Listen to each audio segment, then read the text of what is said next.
Salam Rahayu, umat Tuhan, berjumpa kembali dalam renungan harian Klasis Semarang Timur. Mari kita awali dengan berdoa. Allah Maha Kasih, sapalah hati kami dengan sabda kasih-Mu yang akan menguatkan dan mengarahkan kami, menghibur juga menegur kami. Kami siap menyambut sapaan-Mu, demi Kristus kami berdoa. Amin. 2 Raja-Raja pasal 5 ayat 11 dan 12 demikian. Tetapi pergilah Naaman dengan gusar sambil berkata, "Aku sangka bahwa setidak-tidaknya ia datang keluar dan berdiri memanggil nama Tuhan Allahnya, lalu menggerak-gerakkan tangannya di atas tempat penyakit itu dan dengan demikian menyembuhkan penyakit kustaku. Bukankah Abana dan Parpar, sungai-sungai Damsyik, lebih baik dari segala sungai di Israel? Bukankah aku dapat mandi di sana dan menjadi tahir?" Kemudian berpalinglah ia dan pergi dengan panas hati. Demikianlah sabda Tuhan.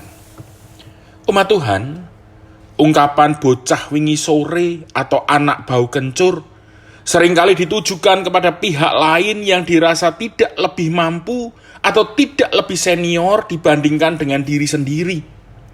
Secara tersirat, ungkapan ini mengandung maksud bahwa si pengucap merasa dirinya lebih dibandingkan dengan pihak lain yang menjadi tujuan ungkapan tersebut.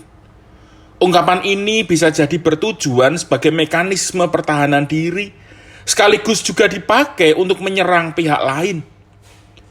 Diri sendiri yang dirasa sudah baik, sudah mapan, atau bahkan dipandang sudah sempurna, perlu untuk dipertahankan apabila diperhadapkan dengan pendapat yang ditawarkan pihak lain yang berseberangan atau berbeda dengan keadaan diri sendiri tersebut.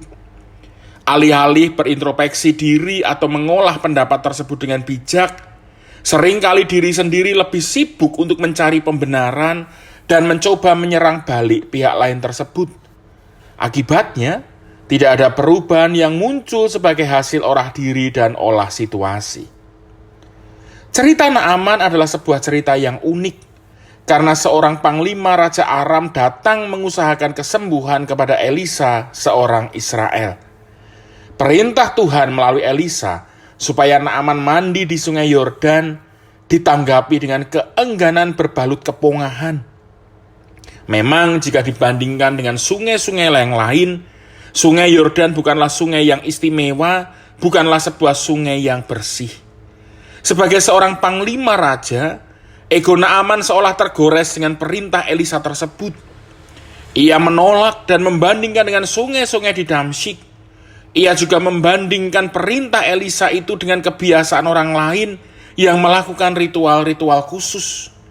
Artinya, Naaman melihat sosok Elisa beserta perintahnya bukan dengan kerendah hatian, tetapi justru ditanggapi dengan kesombongan. Naaman tidak mau menerima perkataan Elisa karena lebih memandang bahwa dirinya lebih dibandingkan dengan Elisa. Dalam hidup beriman pun seringkali kita juga berada dalam situasi seperti ini. Kita merasa bahwa iman kita sudah mapan, pun keberadaan kita sudah baik dengan apa yang selama ini kita hidupi. Akibatnya, tidak jarang kita memandang sebelah mata kepada pihak lain yang memiliki pendapat yang berbeda dengan pikiran kita. Kita merasa pihak lain tersebut tidak sepadan dengan kita, tidak selevel dengan kita, atau bahkan tidak sesuci kita.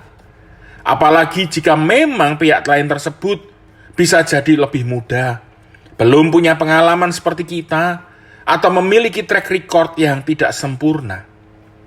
Hari ini kita diingatkan untuk tidak memandang sebelah mata kepada pihak lain yang memiliki pendapat berbeda dengan kita. Kita tidak perlu membangun pertahanan dan menyerang balik sampai mati-matian. Tetapi justru mari kita berolah diri dan berolah situasi untuk menemukan kebaikan bersama.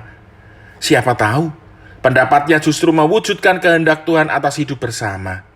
Mari merangkul siapa saja untuk terlibat dalam menghadirkan kebaikan Tuhan. Amin.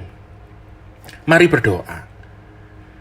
Ajar kami membuka diri terhadap pendapat orang lain yang mungkin berbeda dengan pikiran kami.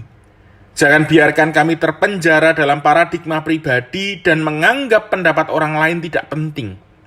Roh Kudus kiranya memampukan kami senantiasa berolah diri dan berolah situasi dalam iman yang dituntun oleh firman. Sertai karya layan kami Tuhan, demi Kristus kami berdoa. Amin. Selamat beraktivitas, Tuhan memberkati, salam rahayu.